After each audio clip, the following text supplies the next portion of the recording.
Kolejnej recenzji. Dzisiaj jest to Rainbow Six Siege, który otrzymałem od firmy Ubisoft.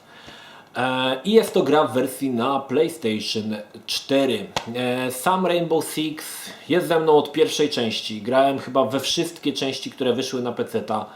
Najmilej oczywiście wspominam Athena Sword, w którego grałem najwięcej z moim ziomkiem juniorem, o którym całą tą historię możecie posłuchać na jednym z odcinków Pogadajmy. I Rainbow Six przeszedł dosyć długą drogę od bardzo fajnej, taktycznej, można powiedzieć, strzelaniny, poprzez taką zwyczajną strzelaninę, jaką było Rainbow Six Vegas, i które te dwie części Vegas zawsze były moimi najmniej ulubionymi w serii, i wraca właściwie, można powiedzieć, ponownie do takiej typowej strzelaniny, jednak z dużą dozą taktyki właśnie w Rainbow Six Siege. Mam tu nawet, słuchajcie, przygotowałem sobie Rainbow Six złota edycja, proszę bardzo, żeby nie było, że nie mam. Jestem wielkim fanem, tutaj jest oczywiście jeszcze dodatek Eagle Watch, ale jest to pierwsza część Rainbow Sixa, jaka wyszła wraz właśnie z dodatkiem. Pierwsze części Rainbow Six, tak jak mówiłem, to były gry typowo taktyczne, gdzie na początku, w ogóle te gry były strasznie trudne, muszę przyznać, ponieważ na początku ustawiało się cały plan, na mapie się ustawiało, kto gdzie ma iść i tak dalej, potem wydawało się komendy. Jednak tam zawsze w tej grze był jeden problem, że była strasznie głupia inteligencja, więc nawet perfekcyjnie zaplanowany ten system wejścia, czyli cały ten plan misterny, mógł zostać zniweczony poprzez głupią inteligencję naszych ziomków, którzy dawali się wystrzelać w pewnym momencie jak kaczki i krew cię wtedy zalewała, ale drugi raz na przykład próbowałeś uruchomić ten sam plan i oddziały wykonywały perfekcyjnie cały ten misternie przygotowany plan, i wtedy była taka duma, że to jednak jest to, że jednak podołali. Ważnym tutaj elementem jest też bardzo fajny polski akcent. Jednym z komandosów biorących udział w oddziałach Rainbow Six, pracujących w oddziałach Rainbow Six, była Polka, Kazimiera Rakuzanka. No i to był taki właśnie fajny polski feature, że tak powiem. Zawsze jak grałem właśnie w Rainbow Six, czy też ustawiałem te plany, zawsze moim właśnie główną postacią, którą się poruszałem, była właśnie Kazimiera Rakuzanka. No nic, potem przyszły czasy Rainbow Six Vegas, która mi się zakodowała w pamięci jako taka typowa strzelanina. Nie za bardzo mi się to podobało, przyznam szczerze, i chociaż starano się tam w pewien sposób urozmaicić rozgrywkę, dla mnie to było takie troszkę zniszczenie marki. Fakt faktem, ten Rainbow Six dzisiaj, gdybyśmy grali z tym planem, z ustawianiem tego planu, byłby bardzo nieczytelny i myślę, że wielu graczy by to całkowicie odrzuciło od siebie. No i powstało coś, taka hybryda pomiędzy strzelaninką, a pomiędzy grą taktyczną. Jest to właśnie Rainbow Six Siege. Na samym początku, właściwie, no już nie na początku, chciałbym podziękować Grześkowi i Michałowi, dzięki którym którzy wprowadzili mnie w meandry Rainbow Sixa i z którymi sporo grałem właśnie po sieci przy użyciu headsetów. Tym razem gra jest głównie skierowana do graczy multiplayer. Mamy szereg map, wybieramy sobie żołnierza i wraz z kolejnymi 4 kolegami z oddziału staramy się wykonać jedną z paru misji. Podstawą w tej grze jest headset. Oczywiście można grać bez headsetu. Ja też to uskuteczniałem i faktycznie, jeżeli ludzie są ogarnięci, to wierzcie mi, że jest szansa, spora szansa na wygraną, ale o wiele fajniej jest z headsetem. Przypominały mi się te chwile, kiedy właśnie z juniorem żeśmy grali w Athena Sword, mając interkomy przylepione do głowy na taśmę klejącą, a tutaj wygodnie tym razem z headsetem, ale to jest właśnie ten klimat, kiedy możemy się porozumiewać, kiedy możemy wydawać sobie rozkazy bądź jakieś opowiadać, tak, co się dzieje, co robimy. No to jest naprawdę fantastyczna sprawa. I kolejna rzecz, która zdecydowanie przyda się w grze w Rainbow Six, to zgrana ekipa. I ponownie, jak powiedziałem wcześniej, niekoniecznie, bo też uskuteczniałem granie z tak zwanymi randomami. Muszę przyznać, że też mi się dobrze grało. Ludzie do tej pory jeszcze nie zdążyli zepsuć tej gry. Oszołomów, którzy wbiegają na hura na planszę i starają się jak najszybciej strzelać do wszystkich. Terroryści bardzo szybko eliminują, także od razu to najsłabsze ogniwo odpada. Liczy się głównie zgranie i interakcja między naszymi postaciami.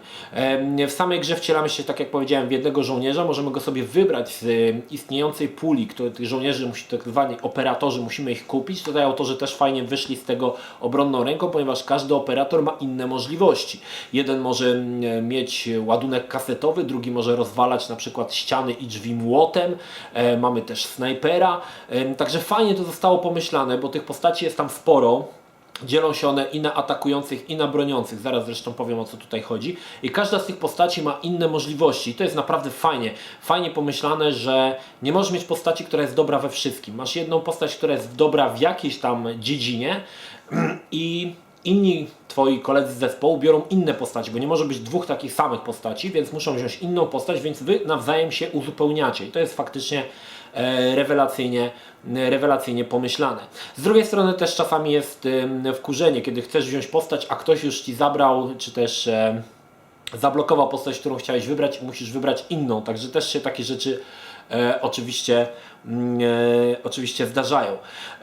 Sama misja przebiega w ten sposób, że jesteśmy rzucani w plansze. Te plansze nie są duże, one są dosyć małe, chociaż trzeba przyznać, że jest dużo tam zakamarków, jednak to, co jest fajne zdecydowanie w tej grze, to że możemy praktycznie przejść przez każdą ścianę, możemy przejść przez podłogę, możemy wybić dziurę w podłodze, wejść przez podłogę, możemy każdy element, który widzimy na planszy, możemy zburzyć w pewien sposób i dostać się na przykład przez niego do środka. I to jest naprawdę fajnie pomyślane, ponieważ taktycznie nie ma tutaj możliwości siedzenia w kącie i kampienia. Trzeba cały czas się poruszać, trzeba sprawdzać zakamarki, a terroryści też nie są głupi. Sztuczna inteligencja terrorystów też jest trzeba przyznać, że całkiem spoko, bo też potrafią wchodzić przez ściany, potrafią niszczyć barykady. No i ta gra naprawdę sprawia na najwyższym poziomie trudności, no to już jest totalna sieka i sprawia naprawdę masę trudności. Wraz z Grześkiem i z jakąś tam ekipą jeszcze moich widzów próbowaliśmy przejść jedną misję na tym najtrudniejszym poziomie w piątkę, ale to się nie dało. To się nie dało, bo naprawdę jest bardzo ciężko i terroryści wtedy naprawdę kombinują jak nas załatwić i próbowaliśmy długo parę razy, ale niestety nam się ani razu nie udało. Tak jak powiedziałem wcześniej, gra karze wszystkich, którzy raszują do przodu, którzy wyrywają się do przodu wzorem Call of Duty, chcąc zaliczyć jak najwięcej fragów. Tacy zazwyczaj są najszybciej eliminowani i tak jak mówię, no to jest to najsłabsze ogniwo, które na samym początku odpada, także trzeba się nauczyć jakby zmiany mechaniki gry, bo to nie jest Call of Duty. Tutaj każdy właściwie wróg jest potencjalnym zagrożeniem, które może zakończyć rozgrywkę, a to trzeba dodać, że tutaj nie ma respawnów. Jeżeli zginiesz na samym początku misji, no to musisz czekać, aż wszyscy skończą misję i dopiero wtedy możesz oczywiście dołączyć do kolejnej gry. To jest dosyć fajnie rozwiązane, ponieważ każdy szanuje swoją postać i no, wymaga to pewien sposób podejścia taktycznego, sprawdzanie każdych zakamarków, osłanianie się nawzajem. To jest zdecydowanie wielki plus i gra się w to naprawdę świetnie. Samych misji nie ma dużo. Mamy klasyczny terror hunt, czyli my kontra terroryści, których musimy wykończyć. Mamy rozbrajanie bomby, mamy odbicie zakładnika. Co tam jeszcze mamy? Jeszcze jakieś chyba są. Zakładnik. Chyba jeszcze jeden jest, ale już nie mogę sobie przypomnieć. Tych trybów nie ma za dużo. Nie mogę powiedzieć, że one są jakoś specjalnie zróżnicowane. Chyba najlepszym trybem jest ten klasyczny terror hunt, gdzie walczymy z terrorystami. Natomiast te wszystkie bomby, zakładnicy, to trzeba przyznać, że nie są takie fajne. I to są takie tryby w gry, w których wybieramy sobie operatora atakującego, czyli my atakujemy przeciwnika. Natomiast jest jeden tryb, kiedy musimy chronić zakładnika, który się nie rusza. Jesteśmy w dość niewielkiej powierzchni, powiedzmy takim niewielkim pokoiku, gdzie barykadujemy ściany, rozstawiamy pułapki i wtedy wybieramy postać broniącą i bronimy zakładnika przed terrorystami, którzy chcą go wejść i go zlikwidować. To jest ten tryb, który chyba był w tej becie najczęściej właśnie pokazywany. Bardzo fajnie zostało też to pomyślane, ponieważ też, tak jak mówię, możemy wzmacniać ściany, możemy rozkładać druty kolczaste, no ale też jest tutaj wymagana ta współpraca pomiędzy naszymi członkami oddziału, ponieważ samemu no nie da się z tego przejść. I to jest właśnie tutaj, grając właśnie potem z Grześkiem, kiedy graliśmy tylko w dwójkę, w pewnym momencie. Niektóre tryby gier, niektóre tryby są właściwie niemożliwe do przejścia w dwie osoby, tak na przykład jak rozbrajanie bomb, gdzie w momencie, kiedy rozkłada się ten rozbrajacz bomb, wszyscy terroryści lecą tam, gdzie jesteś i w dwóch bardzo ciężko to przejść, właściwie praktycznie dla nas to było niemożliwe do przejścia na tym normalnym trybie, a na najwyższym to już nawet nie chcę wiedzieć, co się dzieje. Na uwagę zasługują fajnie pomyślane plansze. Grafika może nie jest jakaś super ekstra, nie jest to tutaj najważniejsze. Może tak, chodzi o to, żeby było stałe 60 ramek, bo chyba gra działa w 60 ramkach, żeby to było płynne, szybko się dogrywało, był szybki matchmaking, tutaj nie powiem złego słowa, matchmaking trwa maksymalnie, nie wiem, 15 sekund, już masz od razu wszystkie osoby z drużyny, dogrywanie gry kolejne, nie wiem, 5-7 sekund i już grasz. I to jest bardzo dobre, nie musisz czekać, nie wiem, minuty, aż długie minuty, aż znajdziesz ludzi, którzy zechcą, do których możesz się dołączyć, dodatkowo jeszcze musisz czekać, aż się dogra poziom. Tutaj jest bardzo to szybkie i płynne i to zdecydowanie należy za to się pochwała. Same plansze są dosyć zróżnicowane. Mamy jakieś takie pomieszczenia jakichś takich motocyklistów, mamy ambasadę, mamy chyba moją ulubioną planszę, czyli samolot, gdzie bardzo fajnie na przykład gra się klasyczny Terror Hunt, gdzie trzeba odbić samolot z rąk terrorystów. Samych plansz jest dosyć dużo i muszę przyznać, że chociaż może to być kwestia, że był jakiś nowy update, ale wracając do gry często grałem jakieś plansze, których wcześniej nie widziałem, a i na święta wiem, że zostały wypuszczone jakieś specjalne plansze, bądź zostały po prostu podmienione niektóre tekstury, że mieliśmy taki klimat świąteczny, także fajnie to wszystko zostało, muszę przyznać, tutaj pomyślane i zrobione i gra się w to naprawdę zacnie. Przede wszystkim widać, że gra ma swoich fanów, bo i Michał, i Grzegorz byli osobami, które miały jakieś tam już chore poziomy. Grzesiek to już na 60 którymś poziomie, także wymagało to naprawdę masy gry. Ale widać, że ludzie lubią tą grę i często jak gramy z innymi osobami widzę, że te poziomy mają wysokie. No ja tego poziomu może wysokiego nie mam, ale gra się, muszę przyznać, że przez długi jeszcze myślę czas gracze będą tyrać w Rainbow Six Siege, także nie macie się co obawiać, że kupicie grę za 3 miesiące i już będą puste serwery. Myślę, że ta gra będzie się cieszyła dosyć dużą popularnością. Po części z tego, że jest to coś nowego. To jest coś... To jest multi, jakiego dawno nie było. To nie jest taki typowy multi, gdzie chodzi o to, żeby wystrzelić jak najwięcej naboi i zabić jak najwięcej, zdobyć jak najwięcej fragów, a taki bardziej taktyczny, gdzie nie liczy się to, czy zabijesz 10, czy zabijesz jednego. Liczy się to, żeby dotrwać do końca trwania misji i tą misję wypełnić, bo to jest podstawowy warunek na ukończenie gry, a nie z jak najwięcej zaliczonych terrorystów. I sam też często się łapałem na tym, że niektórzy mieli, nie wiem, zabitych terrorystów 16, ja nie miałem ani jednego, ale jeżeli udało mi się skończyć, to też była ta nagroda w postaci tych punktów doświadczenia. No właśnie, bo tutaj też zbieramy te punkty doświadczenia, które służą nam do odblokowywania tych operatorów, a operatorów mamy z różnych takich grup uderzeniowych, czyli na przykład tam jest Specnaz, o ile dobrze pamiętam, SAS, w każdym FBI, możemy sobie odblokowywać tych antyterrorystów. No i oczywiście do tego jeszcze dochodzi upgrade broni. Tutaj muszę przyznać, że upgrade broni nie jest jakoś specjalnie rozwinięty. Mamy parę pozycji, które możemy zmienić. No i faktycznie dzięki temu ten karabin, który mamy, lepiej strzela, bądź nie ma takiego rozrzutu. Ale jest to dość proste rozwiązanie. Także ogólnie muszę przyznać, że tutaj, jeżeli tak się zastanowię, to gra pod kątem rozgrywki jest bardzo prosta. Tutaj nie ma jakiegoś kombinowania. Wybierasz postać, doładowujesz jej broń, wybierasz sobie, znaczy nawet nie wybierasz, możesz wybrać albo nie, skąd chcesz startować i już jedziesz. Nie ma jakiegoś właśnie kombinowania, cudowania. Jest to szybkie i płynne, bo o to właśnie chodzi i to też mi się bardzo podobało. Oczywiście gra posiada wady, no bo nie ma gry bez wad. Niektórzy narzekają na grafikę, bo grafika jest, muszę przyznać, dosyć licha. Ale tak jak mówię, to raczej jest po to, żeby wyciągnąć to 60 klatek, żeby gra się bardzo szybko ładowała i żeby nie spędzać głównego czasu gry na czekaniu, na doładowanie poziomu Także to jest dosyć, trzeba przyznać tutaj, taki kompromis, tak, pomiędzy czasem ładowania a jakością grafiki. Kolejnym problemem, który strasznie mnie wkurzał, jest to, że podczas na przykład meczu wychodzi host i w tym momencie tracisz grę, nie zyskujesz doświadczenia i musisz grać od początku. Zdarzyło mi się to wielokrotnie i myślę, że tutaj jest spory z tym problem. Polega to na tym, że gość, który zakłada grę i którzy się do niego dołączają, na przykład ginie jako pierwszy, tak? I nie chce mu się czekać tam 5, 7 czy 10 minut, aż wszyscy skończą, po prostu wychodzi z gry i zakłada nową grę.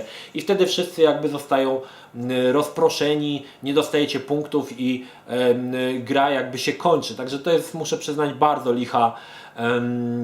liche rozwiązanie. Szkoda, że nie jest jakoś tak, że właśnie w momencie, kiedy host kończy, jakiś inny z graczy przejmuje to hostowanie. To było chyba, nie wiem, czy jest to możliwe do zrobienia technicznie, ale myślę, że takie rozwiązanie byłoby zdecydowanie lepsze. A tutaj no muszę przyznać, że to strasznie wkurza i widać, że szczególnie wśród ludzi, którzy niezbyt ogarniają, bo są też ludzie, którzy podchodzą do tego na zasadzie kończymy grę i wtedy ja sobie wychodzę, tak? Czyli zebrałeś doświadczenie i ja sobie wtedy wychodzę i to jest ok, ale jak w trakcie rozgrywki ktoś wychodzi tylko dlatego, że mu nie chce się czekać, no to jest po prostu zwykłym bucem, z którym nikt nie powinien grać.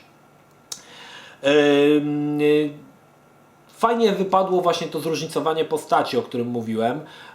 Zwłaszcza, że jest tak, że też to mówiłem wcześniej, że nie możesz mieć super gościa, który jest panaceum na wszystkie problemy, tak?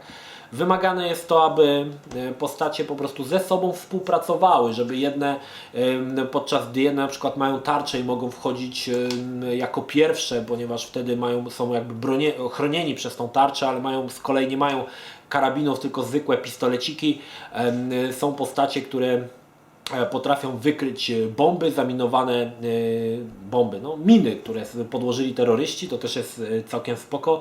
I ogólnie to muszę przyznać, że to jest fajnie pomyślane, bo każda postać jest w pewien sposób rozpoznawalna i po jakimś czasie płynnie wiesz, w którą postacią chcesz grać na jakiej planszy, tak? Gdzie się przyda kolej z młotem, a gdzie się przyda gość, co wrzuca ładunek kasetowy przez okno. Także to jest naprawdę ok.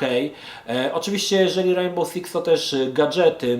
Tych gadżetów nie ma za wiele. Chyba najbardziej ciekawym gadżetem jest sterowany zdalnie robocik, który rzucamy na ziemię i którym możemy się poruszać i oznaczać terrorystów. Fajne jest to, że w momencie, kiedy rzucisz takiego robocika, wszyscy w Twoim oddziale mogą zerknąć na ekranie, gdzie ten robocik się znajduje i co się dzieje. Także jest to też, muszę przyznać, ok. I mi się to bardzo podobało. Podobała mi się też możliwość podłączania się na przykład do kamer w samolocie, gdzie możemy zerknąć, z której strony nadchodzą terroryści i tak dalej.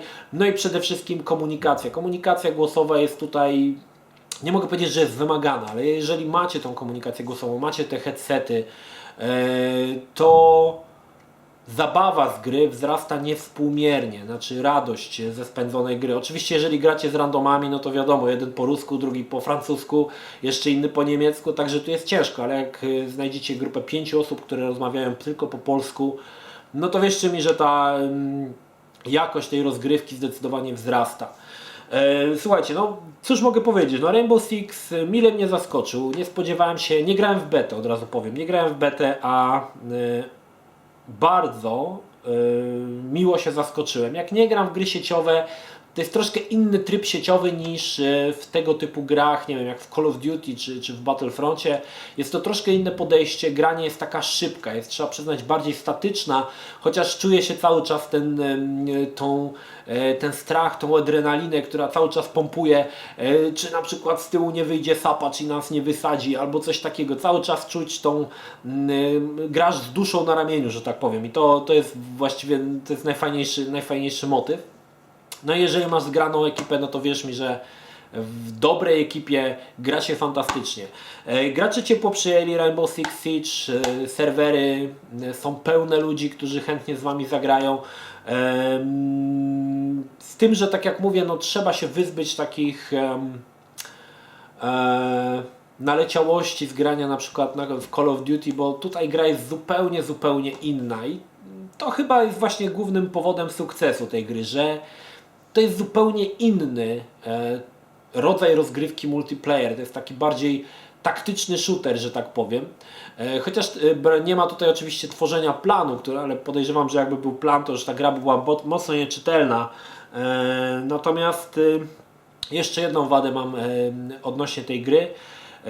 Jeżeli chcecie pograć w singlu, to raczej nie pogracie. Znaczy można spróbować zagrać w singlu, ale wierzcie mi, że ukończenie jakiejkolwiek misji w singlu, jeżeli chcecie grać samemu, jest bardzo, bardzo trudne i tutaj muszę przyznać, że gracze singlowi od razu powinni rezygnować z zakupienia tej gry, którzy tylko się nastawiają na singla, bo gra jest głównie multiplayer, głównie jest nastawiona na granie w ekipach, w drużynach, w zespołach, natomiast samemu no bardzo szybko się zniechęcicie. Są co prawda jakieś takie operacje, które można skończyć, tam jest chyba ich 10, które kończy się w singlu, ale trzeba przyznać, że nie są one aż tak interesujące, kończy się dosyć szybko.